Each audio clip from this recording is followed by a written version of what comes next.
ಸಂಗೀತಾ ಶೃಂಗೇರಿ ಅವರು ಓದುವ ದಿನಗಳಲ್ಲಿ ಒಬ್ಬ ಹುಡುಗನ ಮೇಲೆ ಕ್ರಶ್ ಆಗಿತ್ತಂತೆ. ಸ್ವತಃ ಅವರೇ ಹೇಳಿಕೊಂಡಿದ್ದಾರೆ. ಬಿಗ್ ಬಾಸ್ ಸೀಸನ್ 10ರ ಸ್ಪರ್ಧಿ ಸಂಗೀತಾ ಶೃಂಗೇರಿ ಹಾಗೂ ಸಿಂಹಿಣಿ ಎಂದೇ ಪ್ರಸಿದ್ಧರಾದ ಸಂಗೀತಾ ಶೃಂಗೇರಿ ಅವರಿಗೆ ಅವರು ಓದುತ್ತಿದ್ದ ದಿನಗಳಲ್ಲಿಯೇ ಒಬ್ಬ ಹುಡುಗನ ಮೇಲೆ ಕ್ರಶ್ ಇತ್ತು ಎಂದು ಸಂಗೀತಾ ಶೃಂಗೇರಿ ಅವರು ಹೇಳಿದ್ದಾರೆ. ಸಂಗೀತಾ ಶೃಂಗೇರಿ ಶಾಲಾ ದಿನಗಳಲ್ಲಿ ನನಗೆ ದಿಗಂತ್ ಮೇಲೆ ಕ್ರಶ್ ಆಗಿತ್ತು. ಅವರ ಜೊತೆ ಫೋಟೋ ತೆಗೆಸಿಕೊಂಡರೆ ಸಾಕು ಅನಿಸಿತ್ತು. ಈಗ ಅವರ ಜೊತೆ ನಟಿಸಿದ್ದು ಖುಷಿ ಆಗಿದೆ. ಅವರ ಜೊತೆ ಲವ್ ಸ್ಟೋರಿ ಚಿತ್ರ ಮಾಡುವ ಆಸೆ ಇತ್ತು, ಆದರೆ ಆಕ್ಷನ್ ಸಿನಿಮಾ ಸಿಕ್ಕಿತು.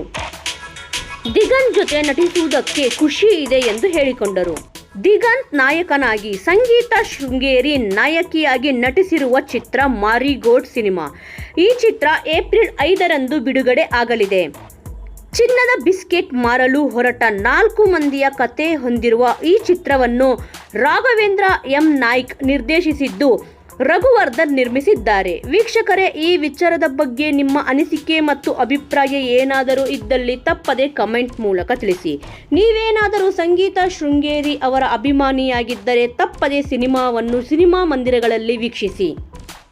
ಇದೇ ರೀತಿಯ ಇನ್ನೂ ಹೆಚ್ಚಿನ ವಿಡಿಯೋಗಳನ್ನು ನೋಡಲು ತಪ್ಪದೆ ನಮ್ಮ ಚಾನಲ್ನನ್ನು ಸಬ್ಸ್ಕ್ರೈಬ್ ಮಾಡಿಕೊಳ್ಳಿ. ಮುಂದಿನ ವಿಡಿಯೋದೊಂದಿಗೆ ಮತ್ತೆ ಸಿಗೋಣ. ಜೈ ಶ್ರೀರಾಮ್.